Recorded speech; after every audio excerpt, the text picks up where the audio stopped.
I'm Andy Woodard, 58 years old, born and raised in Marshall, Texas. I was an electrician by trade, worked for Swepco for 20 years. My hobbies, avid duck hunter. My love is dogs and labs and retrieving, and aluminum welding and fabrication. I met my wife, Jana, back in 1990. Been married for 28 years. We actually met on a blind date. Top that off, we got married in a cemetery. It was a church in the cemetery. We did get married in the cemetery. My first big medical issue that I ever had was when I was 40. I had a heart attack while I was duck hunting.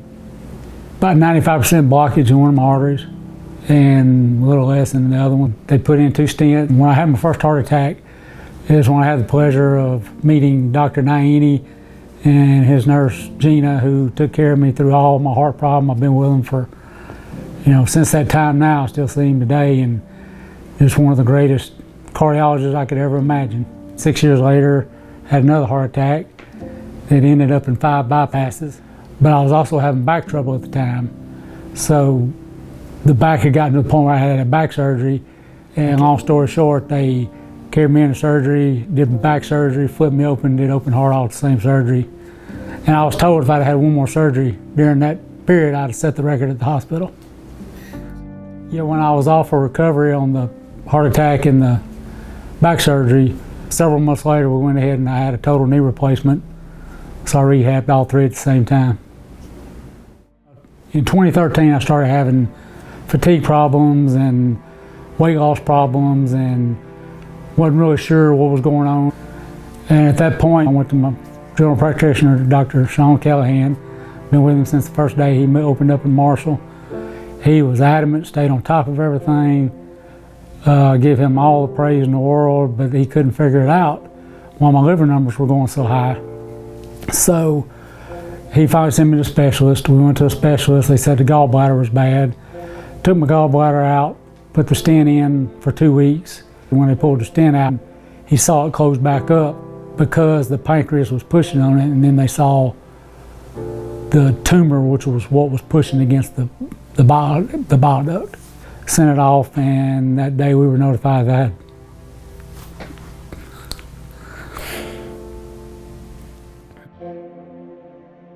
they sent the tumor off, and that day we were notified that, I had pancreatic cancer. At the point when they told me that I had pancreatic cancer, the only surgical fix to it was what they call Whipple surgery. And while we were in the doctor's office, as soon as he said Whipple surgery, Jana, my wife, started researching, and she saw right then, wait a minute, we're gonna have to look into this, because we found out how invasive the surgery was. Doctors told me later that it was more complicated than a heart transplant. And so she has researched this thing through the entire process, and she actually should be an honorary doctor. So when Jana started researching, she started researching surgeons because it was so invasive. And she found a surgeon, Dr. John Cameron, in Baltimore, Maryland at Johns Hopkins Medical Center, who's done more Whipples than anybody. They were so awesome to work with because we didn't have to go up there. They know that you cannot mess around with pancreatic cancer on a time frame. So they were allowed us to just upload scans and discs from here. It's a teaching hospital, so we knew everybody that had been trained there had been trained under Dr. Cameron. Dr. Cameron was 78 years old at the time and semi-retired. And we prayed about it.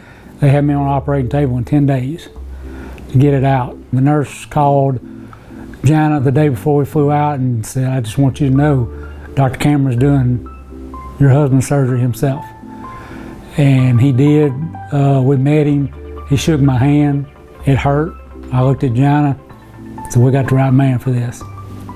After the Whipple surgery, normal recovery time, they say, is 4 or 5 months. And don't know how I did it. I know how I did. I did it by the grace of God. But I went back to work 5.5 weeks after the Whipple surgery. The pancreatic cancer, when they found it, was a 2B, which was really good in my case. That's the problem with pancreatic cancer. There's no early warning detection to speak of. When you get the symptoms that if you looked up in a medical journal that these are the symptoms from pancreatic cancer. By the time you get those symptoms, you know, you're way up stage 4 a lot of times. And so, you know, God's grace again. Dr. Callahan was just, even though he's a general practitioner, he's extremely smart, and he stayed on top of this, and he knew something was wrong and kept pushing and pushing and wouldn't let us slack up on it, which got us to the gallbladder, which got us to Dr. Cameron. After I went back to work, I had to start my chemo, which was a follow-up maintenance chemo for Furanox chemo, and they say it's one of the toughest chemos there are. So I would go in, it would be a 6-hour injection every 2.5 weeks, and when I got through the 6-hour injection, they would put a pump on me that pumped the rest of it through my body for the next 48 hours. I wore that at work, worked through that. When that was done, we did radiation. The radiation kicked my butt more than anything though. And when the radiation was over, I got to ring the bell and walked out. I still to this day, when I go in that place, but the smell of just the whole building, I get kind of.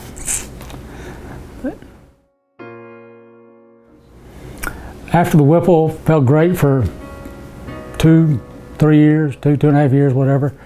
And then I started having problems with getting sepsis, cholangitis, fevers, rigors, just really feeling bad. Called Johns Hopkins, let them know what was going on.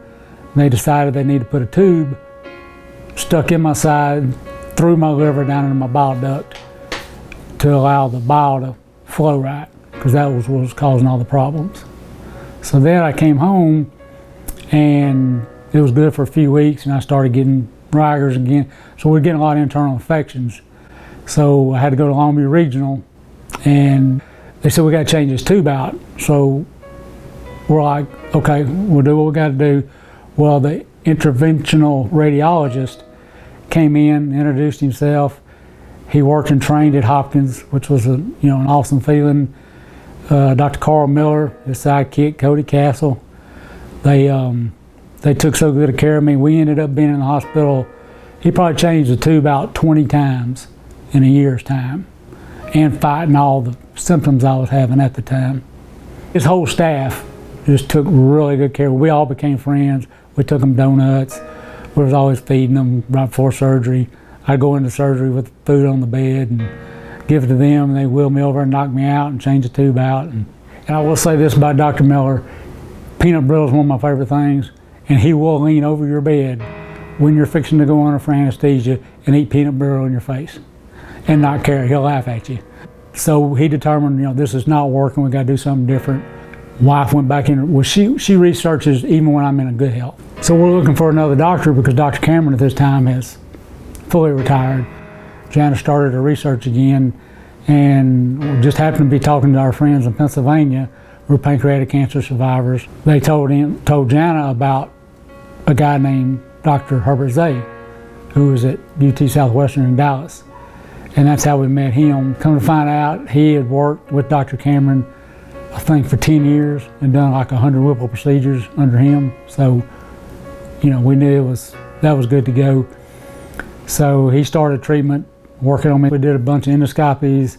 They determined, that bile was refluxing back into my liver, which was causing all the problems. So this is what he's worked on since then. Different procedures. Right now he's got me on antibiotics that are working, and that's what's keeping me going right now. And to this day, he's still my new doctor that is taking care of all that. Plus, he's a bird hunter with retrievers, so we were all good to go. Today, looking back now, the main thing is I get fatigued, but I work through it. Dr. Zay has me on antibiotics that are keeping the cholangitis, away. I don't have the rigors or anything anymore. Life's just been so good to me now.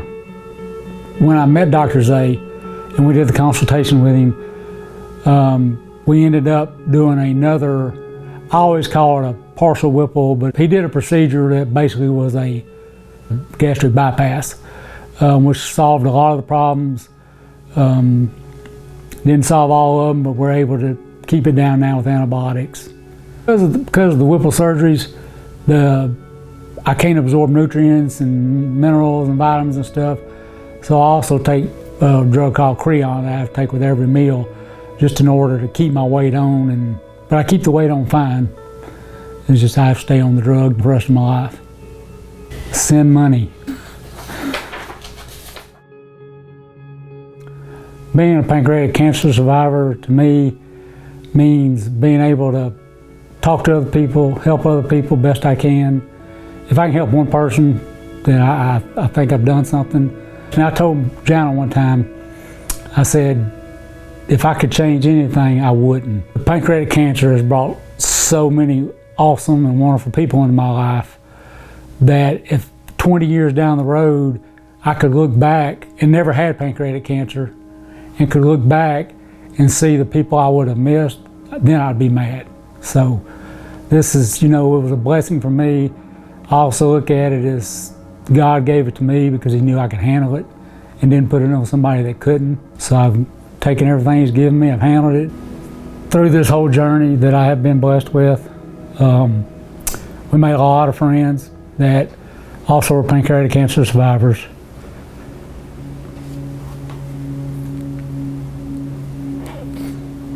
They fought so hard, they never gave up. They did lose their battle. I think about them all the time. Paul and BJ Glines, Eric Trout, and Elaine Cameron, who was my first cousin, and Denny Rogers' wife, Renee Rogers. Miss them dearly. By losing my friends, I was inspired to just pray harder, work harder, give everything to God, and let Him take care of it because He knew exactly what I needed. But on a good note, on top of that, I have people that are still alive, fighting as hard as me. Larry Miller, Kim O'Brien Patowski, Gary Arthur of Marshall, and Dave and Kim Shot. So at that survival rate, Larry Miller, along with his wife Gwen Miller, and Kim Patowski, they're older than me. They're over 7 years out. So I'll be 7 this November. I said I was blessed by this, and through life you always think, what am I here for? And I think that's what it is, what I am here for. Through this journey, I've met a wonderful man, Chef John Foles. He's a famous Cajun chef in Baton Rouge. Got involved with him. He does cancer benefits. He bought some of my crawfish cookers. He's had me on 2 of his shows. The fundraiser that we do with Chef Foles is called Dining by Design and Chilling and Grilling. And it's all his food. There's an extraordinary event. Sister Dolce is a nun that blesses nothing but cancer patients. And all his money that he makes funds everything, her building, funds everything she does. So hanging out with Chef has been awesome. Best cook in the world, down to earth man. Through him, I've met Willie Robinson, Ryan Busby, and along the way, due to some really great friends, Claudette and Ronnie Landry, they introduced me to R.J. Molinaro, Swamp People, his sister Clarice. Just everybody's been so down to earth, so phenomenal. They've all been there for me. R.J. claims he drove 8 hours through a tornado to meet me. I'll second guess that, but nobody would drive 8 miles to meet me. The night, or the day that they came, the night before, or the day before, they're up here and in South Louisiana, storms, tornadoes, and they were trying to discuss whether they wanted to come or not because the weather was so bad. And Clarice and RJ said they were going to pray about it. And as they were praying, a feather fell out of the sky and landed on Clarice's hand, and she said, "We're going." My pastor, Will Sherman, got a lovely family. He's been there for me through everything. When I had my first heart attack, we were at the hospital late at night. Jana just texted him or called him to tell him what was going on, and he was there at the hospital, so he stayed with her through all this, and he's just been my spiritual inspiration through everything. I talked about all my doctors. All my doctors have a special place in my heart. Sean Callahan, been with him forever. He's hilarious, great doctor, I love going to see him because he is so funny. Dr. Naini, he's really hilarious once you get to know him. He got on Jana one time. She mentioned a mild heart attack. He said, he had a heart attack. You can call it what you want. So he's dry that way, but very funny. Dr. Cameron, they always told me, if you're ever his patient, you're always his patient. When I went up there to have the tube put in Baltimore, he's fully retired. I get up 6 o'clock, do my rounds around the hospital, walking, stop to use the restroom in the hallway. When I came out at 6 o'clock in the morning, that man was standing there waiting on me to check on me, and he was fully retired. When I met Dr. Normal at Oncology in Longview, sweetest lady you ever meet, loving, gives me a hug every time. That's the one thing that keeps me going, her hugs. I love that lady. So as I'm sitting here looking at all y'all, I want y'all to know that y'all are the inspiration. Y'all are the ones that kept me going. I've got family that kept me going. I've got chosen family that kept me going. I cannot say enough about Rhodey Best and Kristen Best. Rhodey's taking the time to do this. They've been there with me since day one. I would love to mention every name. I hate to leave somebody out, but just know that everybody here is special to me. And I know in your invitation it said Andy's party. This party's not for me. This party is for y'all. I'm just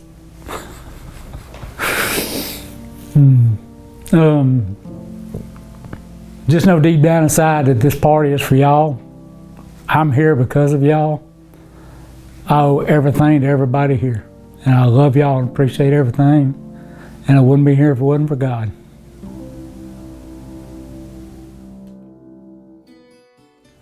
So now that y'all know how much I love y'all and appreciate y'all, let's have a good time. Enjoy the night. Thank y'all so much.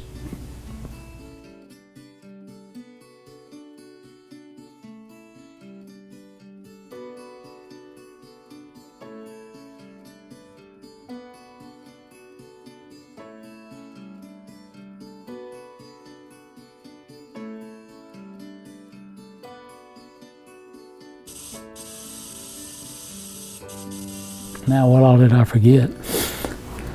I met Jana, my wife. We've been married for, was 92 from 2021. I should have wrote that down. Either 27 or 28. Yeah, I guess you can clip all this part out, but 2021 minus 1992 be 29 years this year. I'll say 20. We hadn't had it yet, so I'll say 28. Okay, start over. The people I've met were not good friends, but I have got to meet Willie Robertson, Ryan Busbis of, what's the show? Also due to some of my great friends like Rhodey Best and Kristen Best and Claudette and Ronnie. You forget his name? Oh man.